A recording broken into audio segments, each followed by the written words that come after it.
Hello everybody, my name is Đorđe Mitrović and I'm coming from Bosnia and Herzegovina. I'm studying at University of Primorska. In particular, I'm the student of FEMNIT and second year of math studies in English.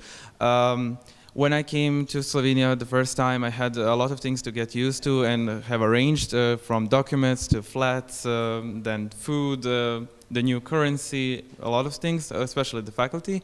And FEMNIT, as well as the whole University of Primorska, has a very efficient system to handle this problem, and that's the student tutor system. I had a really good tutor who took care of me and showed me around and introduced everything that I needed to know at the moment.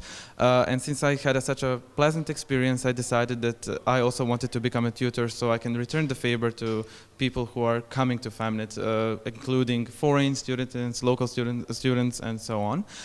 So at the moment, I am a student tutor for foreign students in mathematics, and at the moment I am at the training for student tutors of University of Primorska. We are introduced by some problems that we're supposed to handle, so we can review our techniques, so we can connect with other people, other tutors, and the staff of faculty.